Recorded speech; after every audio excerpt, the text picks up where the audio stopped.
బావా నాకేదో తేడా కొడుతుందిరా. మనం కూడా ప్రొఫెసర్ లాగానేమో. నోరు మూసుకో బాబోయ్. యదవా. ఇంకా ఎంత టైం ఉంది? ఇప్పుడైతే 3 అవుతుంది. ఇంకో గంట ఉంది బ్రహ్మముహూర్తానికి. ఇప్పటికిప్పుడు ముహూర్తాలు పెట్టడానికి పంతులు ఎక్కడ దొరుకుతాడు బా? ఒరే సీన్గా, ఆ. బ్రహ్మముహూర్తం అంటే బ్రహ్మముహూర్తం అంటే పొద్దున్న 4 వస్తుంది. దీనికి ఒరే సీనుగా ఒరే బ్రహ్మముహూర్తం సీనుగా అంటే 4. చాలింకా. క్రాంతి, ఇప్పుడేం చేయమంటావు? 4 o'clock కి ఆ విగ్రహాన్ని మనం అనుకున్నట్టుగా టర్న్ చేయాలి, అంతే కదా?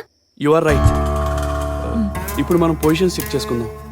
గీత, నువ్వేమో నంది విగ్రహం వైపు వెళ్ళు. ఓకే. ఒరే సీను, నువ్వు నాగప్రతిమ వైపు వెళ్ళరా. బాగా ఆలోచించు బా. తప్పదా? పిరుకుడారా? తప్పదేంట్రా, పద. తేడా పడవస్తే రేపు పొద్దున మా ఊళ్ళో నా ప్రతిమ పెట్టేస్తారు. గీత, చెప్పింది గుర్తుందిగా, భయపడకుండా వెళ్ళరా. వెళ్తున్నా.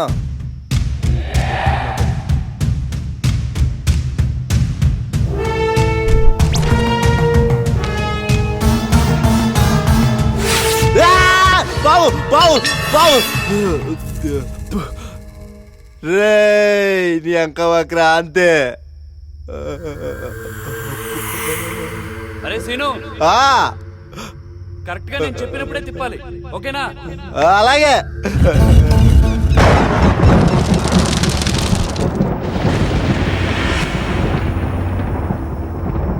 అరే సీను, ఇప్పుడు కాదురా ఎదవా, నేను చెప్పినప్పుడు అది తిప్పితే చాలు. ఆ సౌండ్ లేట్రా. ఒరే అవి ఉరుములురా, అక్కుపక్షి. నువ్వు ముందు పద ఇక్కడి నుంచి. దానికి పద. భయపడుతూ ఉంటాడు. రా పద. ఏదేమైనా మీ డైరెక్టర్ గారి థాట్ అద్భుతం. ఏ తాటు? అదే సార్, ఆత్మలతో కథలు చెప్పించడం. అయినా అదెలా సాధ్యం సార్? కదా, నేను అదే క్వశ్చన్ అడిగాను. మన సినిమాకి ఇదే హైలైట్ పాయింట్. ఆత్మలు చెప్పిన కథకి దృశ్య రూపం అని పబ్లిసిటీ చేస్తే సినిమా సూపర్ హిట్. పాయింట్ బాగుంది సార్, కానీ ఆత్మల్ని ఎలా పిలుస్తాం, ఎలా మాట్లాడతాం? ఈ బోర్డు ద్వారా. ఏంటిది? ఊజా బోర్డు మనుషులకి ఆత్మలకి అనుసంధానం చేసే సాధనం. ఏంటి, దీని మీద అన్ని అక్షరాలు అంకెలే ఉన్నాయి? చెప్తాను, జాగ్రత్తగా విను. ఈ బోర్డు మీద ఏ నుంచి జెడ్ దాకా అక్షరాలు, 1 నుంచి 0 దాకా అంకెలో ఉన్నాయి. పైన ఎస్సు నో అనే పదాలున్నాయి. మనం ఈ కాయిన్ని ఒక చోట పెట్టి ఈ దగ్గరలో ఉన్న ఆత్మల్ని పిలవాలి. మన ఫ్రీక్వెన్సీకి దగ్గరలో ఉన్న ఆత్మలు మన వెతుక్కుంటూ వస్తాయి. అప్పుడు మనకేం కావాలో వాళ్ళని అడగాలి. నాకు 10 లక్షలు అప్పు ఉంది సార్, తీర్చడానికి డబ్బులు అడిగితే ఇస్తాయా? ఆ?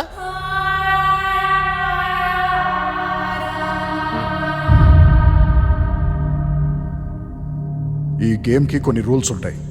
అవి పాటించకుండా గేమ్ స్టార్ట్ చేస్తే ఇక్కడికి వచ్చిన ఆత్మలు మనతో గేమ్స్ ఆడుకుంటాయి. Be careful.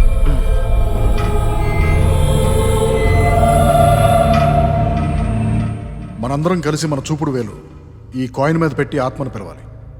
ఆత్మ వచ్చిన తర్వాత ఏ ఒక్కళ్ళు చూపుడు వేలు తీసేసినా ఆత్మకు చాలా కోపం వస్తుంది. అప్పుడు ఆ ఆత్మ వేలు తీసేసిన వాళ్ళతోనే ఉండిపోతుంది. ఆత్మ వచ్చిన తర్వాత మనకేం కావాలో అవే అడగాలి. పిచ్చి పిచ్చి ప్రశ్నలు వేస్తే ఆ ఆత్మ మనని హింసిస్తుంది.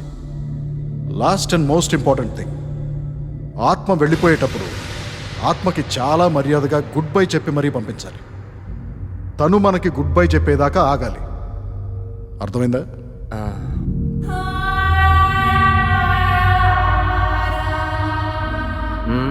ఇంత రిస్క్ చేసి గేమ్ ఆడి ఆత్మలు పిలవడం అవసరమా సార్? సక్సెస్ కావాలంటే రిస్క్ తప్పదు. అయినా ఇదంతా నమ్మశక్యంగా లేదు సార్. ఏదో బోర్డు మీద గేమ్ ఆడి ఆత్మల్ని పిలవడం ఏంటి? నేను అలాగే అనుకున్నాను, కానీ రవిబాబు గారు ఈ విషయం గురించి 3 సంవత్సరాలు రీసెర్చ్ చేశారు. ఫస్ట్ ఆత్మలతో మాట్లాడే పద్ధతిని చైనాలో 12వ శతాబ్దంలో కనుక్కున్నారు. కానీ కొన్ని 100 ఏళ్ళు దాన్ని రహస్యంగా ఉంచారు. తర్వాత మళ్ళీ 19వ శతాబ్దంలో మనుషులు ఆత్మలతో మాట్లాడే చాలా పద్ధతులు ప్రాచుర్యంలోకి వచ్చాయి. 1894లో మొట్టమొదటిసారిగా ఈ ఓజా బోర్డుని సృష్టించడం జరిగింది. ఆ తర్వాత జేన్ రాబర్ట్స్ అనే అమెరికన్ ఆథర్ సెత్ అనే ఆత్మతో మాట్లాడి తన అనుభవాలను the book of Seth speaks అని పబ్లిష్ చేశాడు. 1978లో Italian former president Romano Prodi ఆత్మలతో మాట్లాడాడని అందరూ అనుకుంటారు. అంతెందుకు, రీసెంట్ ఇయర్స్ జూలై 25, 2007లో కోస్ట్ టు కోస్ట్ ఏమనే రేడియో షోలో కూడా ఈ ఓజా బోర్డ్ మీద లైవ్ ఎక్స్పెరిమెంట్స్ కండక్ట్ చేశారు. జేమ్స్ మెరిల్ అనే అమెరికన్ పోయెట్ ఓజో బోర్డ్ మీద ఎక్స్పెరిమెంట్స్ చేసి ఆత్మలను తన దేహంలోకి ఆవాహన చేసుకునేవాడు. కానీ 1997లో అతను మరణించే ముందు ఈ ఓజో బోర్డుని ఎవ్వరూ పొరపాటున కూడా ఉపయోగించకూడదని హెచ్చరించాడు.